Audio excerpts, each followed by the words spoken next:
Shalom Aleichem, Chanukah Sameach, chers amis, bonjour et bienvenue sur Torah Box pour un cours consacré à Chanukah. J'espère que ces jours de Chanukah ont bien débuté, cette lumière, bien sûr, les beignets, les toupies, mais aussi et surtout le message extraordinaire que Chanukah nous apprend. Alors mes chers amis, nous allons essayer dans ce cours, Be'ezrat Hashem, de tirer une leçon, comme le titre que vous avez vu de ce cours, Soyons surnaturels. Alors mes chers amis, il faut savoir avant tout que Chanukah est une fête qui doit et qui est par essence même la fête du courage. En effet, Chanukah arrive toujours au début de l'hiver, dans des moments où les gens peuvent, Chalila vechas, baisser les bras, être un peu tristes, déprimés, etc. Et à ce moment-là, Chanukah est toujours cette lumière de l'obscurité pour nous donner du courage d'avancer, même dans le rocher, dans cet exil noir et obscur, jusqu'à la venue du Mashiach, Be'ezrat Hashem. Alors, on va parler cette fois-ci, Be'ezrat Hashem, du lien entre Rosh Chodesh et Chanukah. En effet, ce cours tombe pendant Rosh Chodesh Tevet, qui coïncide avec Chanukah. Mes chers amis, avez-vous pensé au moins une fois?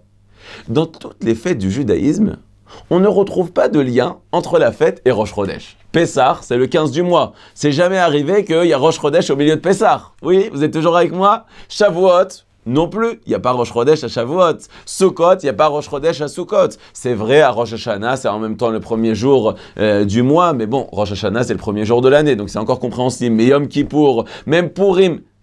Pourquoi à Chanukah spécifiquement, Rosh Chodesh tombe toujours au milieu de Chanukah? Alors c'est vrai que Rosh Chodesh et Chanukah, ça fait quelque chose d'extraordinaire. Lorsque Shabbat, Chanukah, Rosh Chodesh, c'est en même temps. Je m'en souviens qu'à la Yeshiva d'Aix-les-Bains, le Rav Yitzhak Veil, Shalita nous disait, c'est le Birkat Hamazon le plus long de toute l'année. Vous vous rendez compte, dans le Birkat Hamazon, on va rajouter tous les passages qui existent. Retse, Ya'aleh ve'yavo, Alanissim, etc.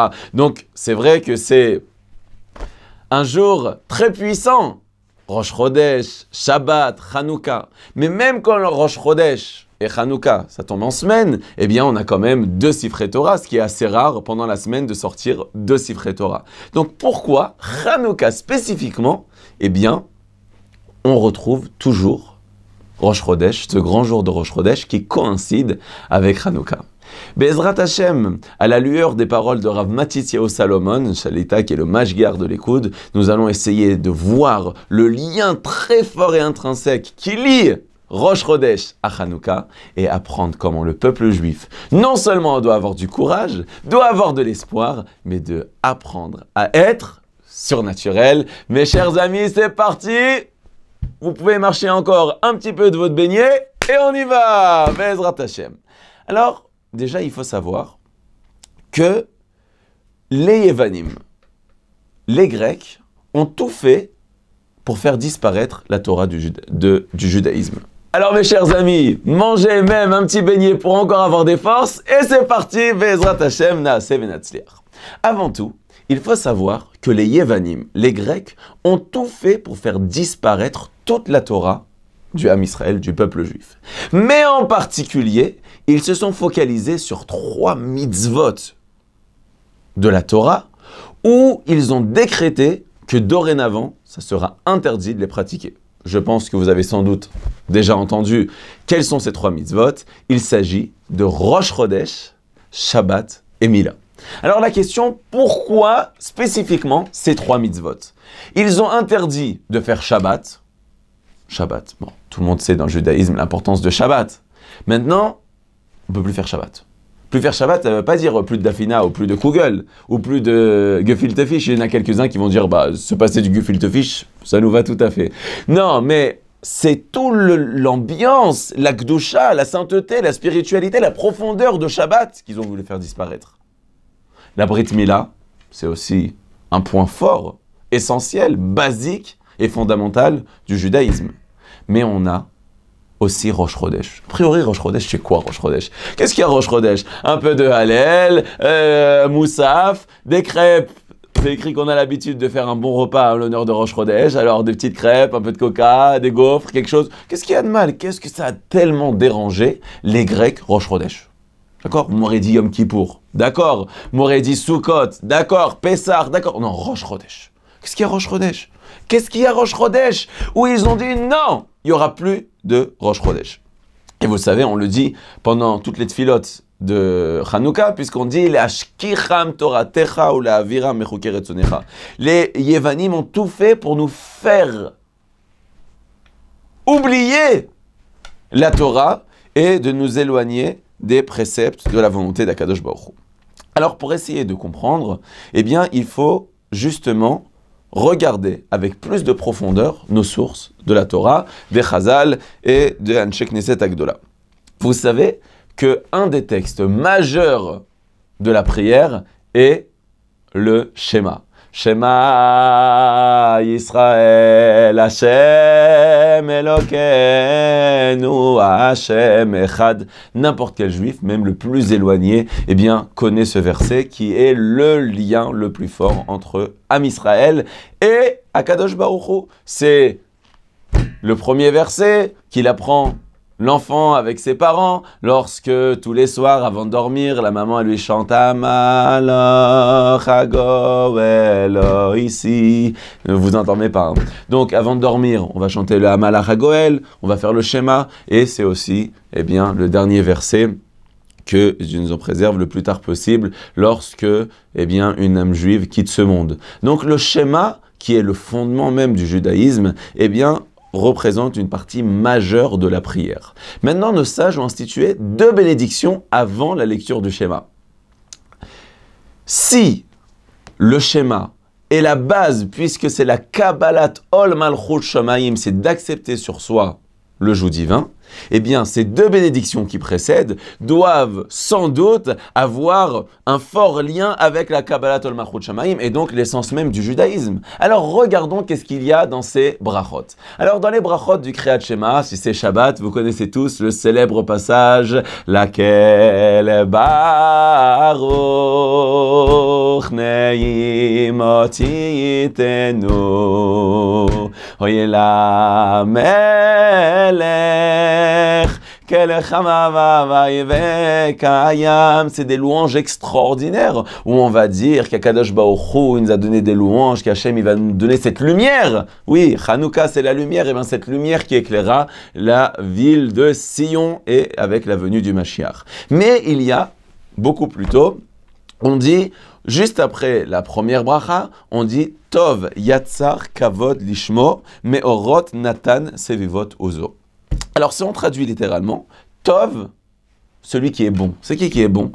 L'essence même de celui qui est bon, c'est Akadosh Baruch Hu. Hachem, il est bon. Hachem, il est métiv. Hachem, il est non seulement Tov, mais il fait du bien. Il cherche toujours à faire du bien. Et maintenant, qu'est-ce que Akadosh Baruch Hu il a fait? Tov, celui qui est bon. Yatzar Kavod Lishmo, il a créé des honneurs pour son nom. Comment? Meorot Natan Sevivot Ozo. Hachem, qui est tellement bon, il a voulu créer des honneurs pour son nom. Et c'est quoi les honneurs de son nom? C'est les astres. Lorsque Hachem a créé le soleil, lorsque Hachem a créé la lune, lorsque Hachem a créé les étoiles, tout ceci c'est pour donner l'honneur à son nom. Alors qu'est-ce que ça signifie? Il faut regarder le commentaire du Avnei Eliyahu. Vous connaissez le commentaire du Avnei Eliyahu? Non. Ça tombe bien, moi non plus je ne connais pas. Mais il faut savoir que le Avnei Eliyahu rapporte eh bien, les paroles du Gaon de Vilna, parce que c'est le fils du Gaon de Vilna qui a entendu de son père une très belle explication. Il faut savoir qu'il y a un verset où il est écrit Kol anikra vishmi velichvodi berativ yetzartiv af asetiv. C'est-à-dire que tout ce qu'Akadosh Baruch Hu a créé, tout ce qu'il y a dans ce monde, c'est pour l'honneur du Saint béni soit-il. Akadosh Baruch Hu, il n'a pas besoin des honneurs. Hachem, il a tout. Hachem, il a tous les olamot haelyonim. Il n'a pas besoin de nous dans ce monde. Mais Hachem, il nous a créé un monde extraordinaire pour que nous, qui sommes faits de chair et de sang, qui avons des pulsions, qui sommes bien des êtres humains, eh bien, avec tout notre Yetzerara, notre mauvais penchant, Hachem nous a créé dans un monde extraordinaire parce que lorsqu'on va voir sa beauté de ce monde-là, on va remercier et louer Akadosh Baruch Hu. C'est-à-dire qu'Akadosh Baruch Hu, il nous a donné un honneur magnifique, c'est justement de louer Akadosh Baruch Hu. Et par quoi on peut arriver à louer Akadosh Baruch Hu? Par les astres. Alors, pour comprendre tout ceci, Bezrat Hashem, on va devoir encore une fois approfondir, mais cette fois, un autre sujet. Nos chers amis, vous avez bien entendu qu'il y a 3 mitzvot que les Yevanim ont voulu faire disparaître. On a dit Rosh Chodesh, on va bientôt, Bezrat Hashem, l'expliquer, mais aussi la Brit Mila. Pourquoi les Yevanim étaient tellement contre cette mitzvah de Brit Mila? Si on veut savoir pourquoi, il faut regarder la source même de la Brit Mila. C'est dans la Parashat Lech Lecha, tout à la fin, dans le chapitre 17, versets 1 et 2, il y a un verset bien connu que dans tous les Brit Milot, qu'on souhaite, Bezrat Hashem, dans tout le Ham Israël, d'avoir, Bezrat Hashem, des garçons en bonne santé, Bezrat Hashem, eh bien, on dit, après qu'on a chanté O Baruch Haba Veshem Amonai, eh bien, on dit Vayomer Avram, ben Tishim Shana, ça c'est le verset de la Torah, mais on lit qu'une partie au moment de la Brit Mila. Vayi Avram ben Tishim Shana vetesha shanim, Avram avait 99 ans. Vayar Elokim el Avram, Elokim a apparu à Avram, il lui a dit Ani kel shakai, je suis Hachem, italech lefanai veheye tamim, marche devant moi et sois tamim. Ve'etna beriti beni uvenecha, et je donnerai, eh bien, mon alliance entre moi et toi, ve'arbe otra bimod meod, et je te multiplierai, tu seras un peuple très nombreux. Alors le Ramban, il nous dit quelque chose de très important. Il faut savoir que le fait que Avraham Avinu a fait la Brit Mila, qui était quelque chose de surnaturel. Un être humain de 99 ans, normalement à 99 ans, eh bien, ce que je vous souhaite de vivre Bezrat Hashem jusqu'à 120 ans, mais à 99 ans, eh bien, c'est pas le même punch que vous avez maintenant. D'accord? Donc maintenant, vous avez envie de changer le monde, de sauter en l'air, de chanter, de danser, de crier, bref, tout ce que vous ressentez à ce moment-là, eh bien, à 99 ans, on espère, Bezrat Hashem, d'être en bonne santé, avec plein de force, mais c'est certain que c'est pas comme on a 20 ans avec toutes nos dents. C'est pas la même chose.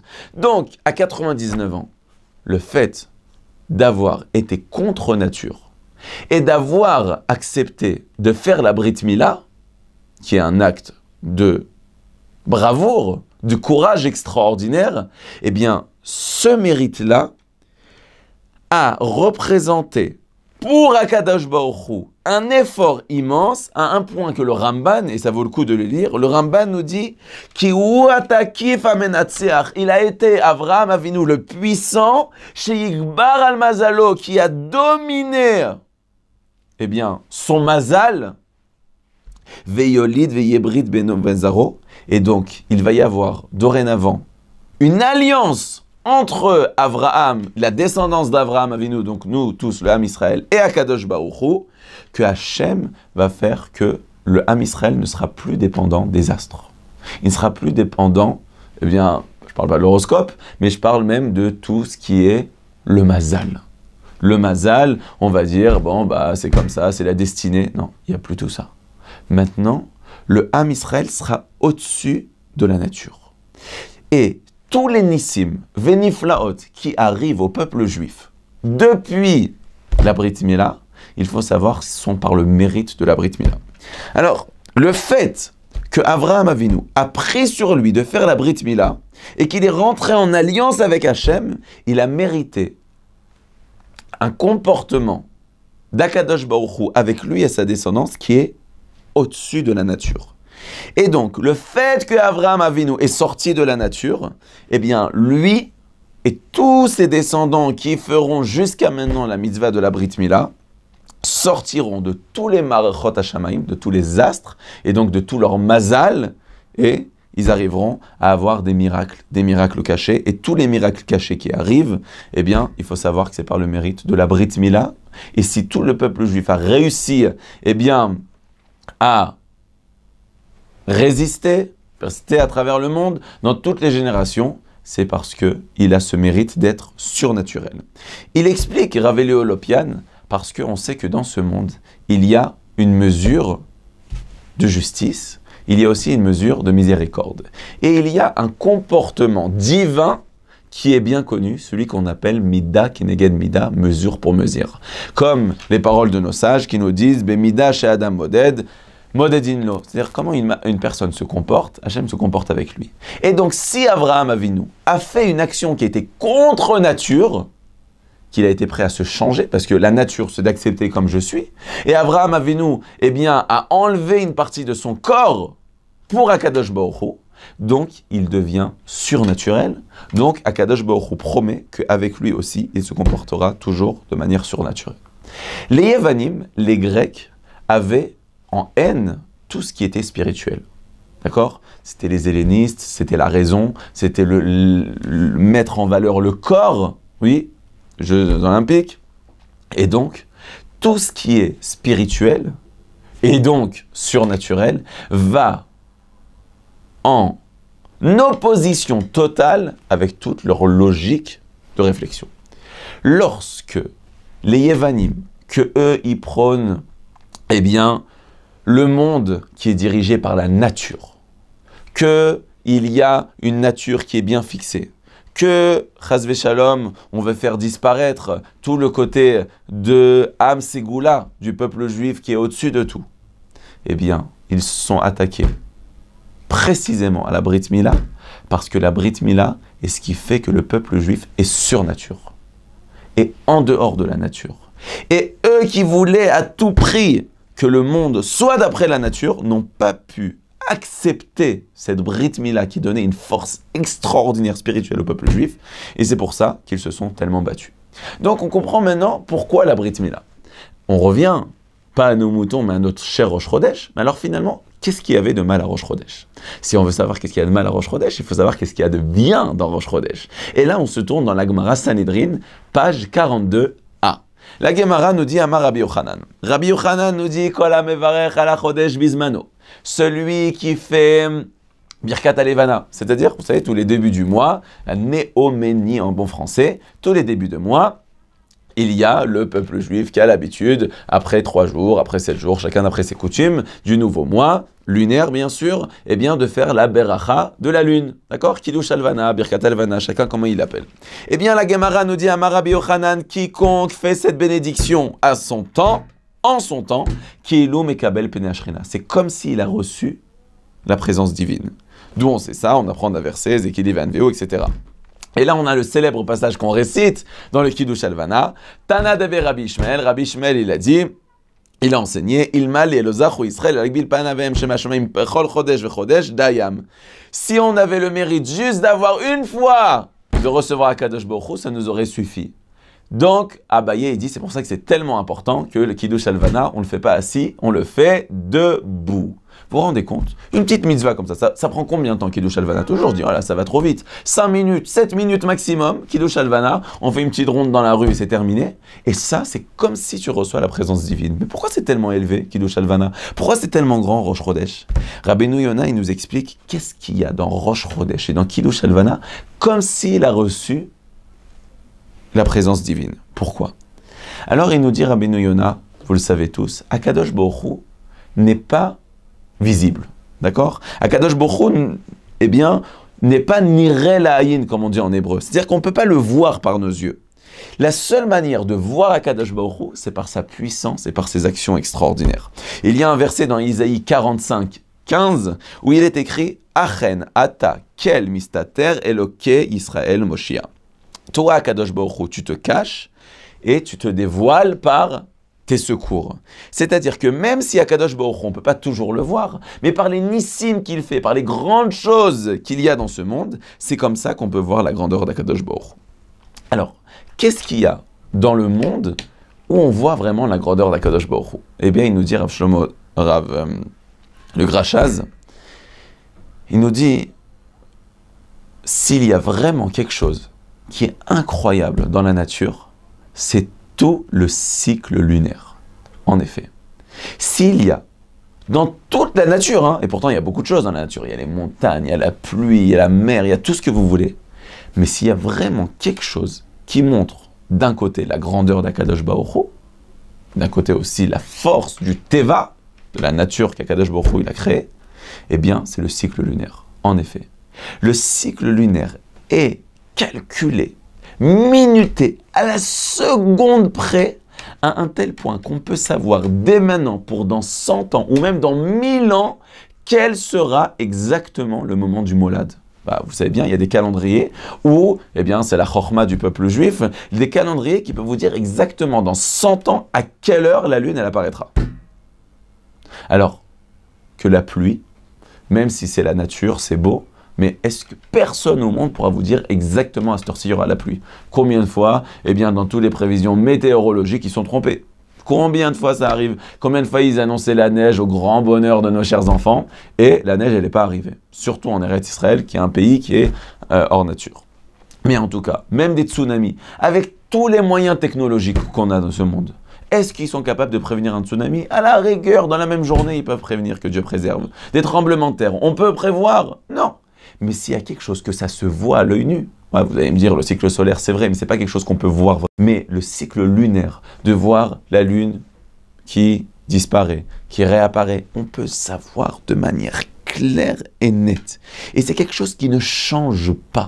Alors d'un autre côté, ça peut être, Hasve Shalom, nous inciter à oublier Akadosh Baruch Hu en disant, voilà, la nature, elle dirige. Mais si quelqu'un, il est capable de bénir Hachem lorsqu'il voit ce cycle bien clair, calculé à la fraction de seconde même, là, il dévoile la grandeur d'Akadosh Baruch Hu.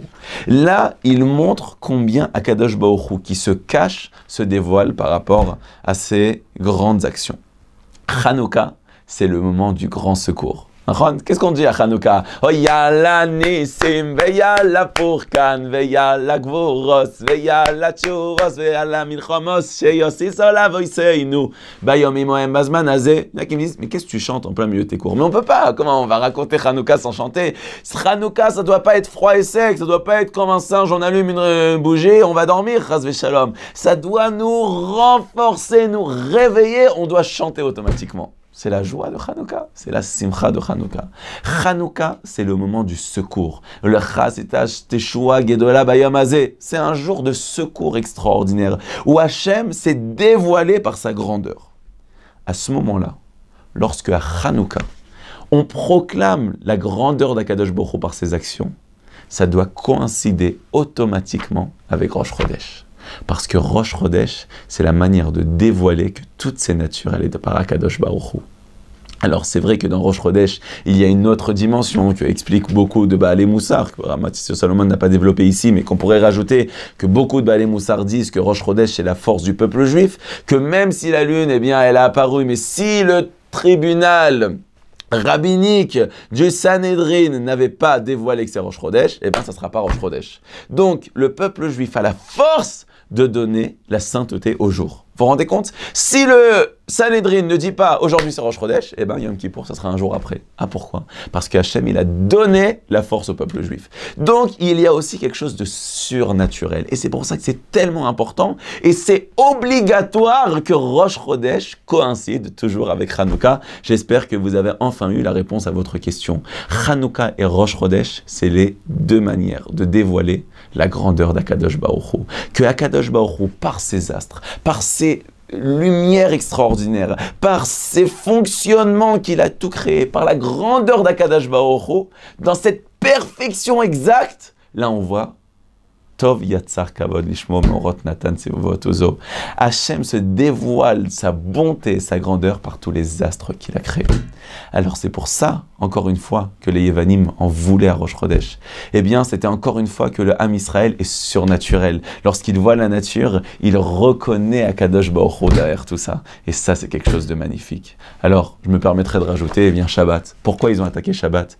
Parce qu'il n'y a pas quelque chose de plus surnaturel que Shabbat. Mais bien sûr, normalement, quelqu'un, il travaille 6 jours, il travaille le 7e jour. Comment tu peux dire à quelqu'un? Non.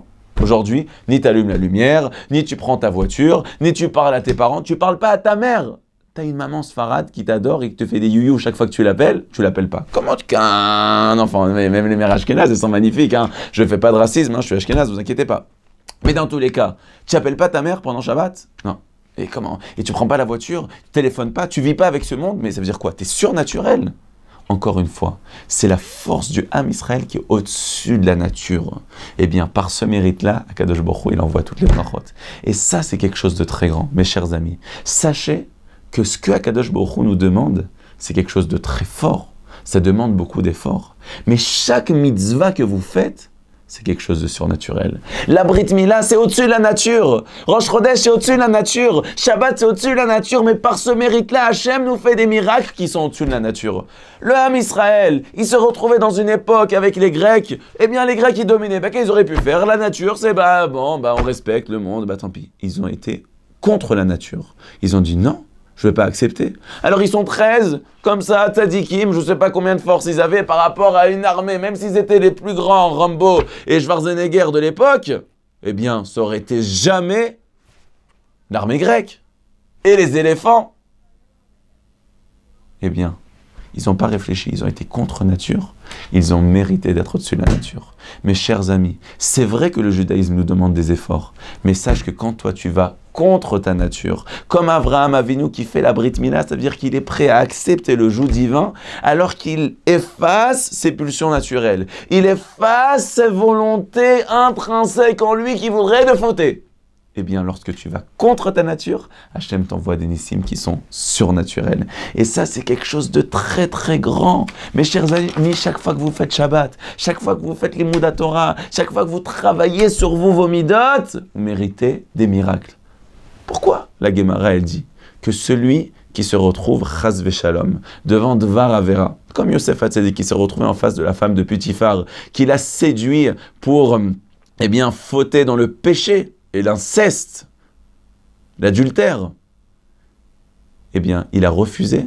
Celui qui se retrouve en face, d'un Yetzer Hara, d'un mauvais penchant qui est de l'ordre des relations intimes interdites et qui se retient de le faire, il mérite d'avoir des grands nissim, des grands miracles. Pourquoi? Parce que la nature humaine, c'est d'être attiré par toutes ces tendances-là du péché. C'est la nature humaine. Tu ne vas pas dire, non, mais c'est la nature. Un homme, il a envie de faire ces péchés-là. Mais si un homme se retient de faire ce péché-là, eh bien, Hachem lui fait des miracles. Parce que lui, il a été contre nature. Hachem lui fait aussi des choses qui sont au-dessus de la nature.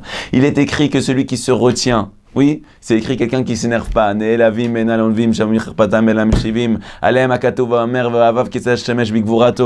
qui se retient, quelqu'un qui t'insulte, tu réponds pas. Tu réponds pas. Ton mari te crie, tu réponds pas. C'est sûr, des fois, il faut s'arranger, il faut s'expliquer, etc. Mais je parle maintenant, il est énervé, ça sert à rien. Tu réponds pas. Tu dis, bon, il va se calmer, c'est pas grave.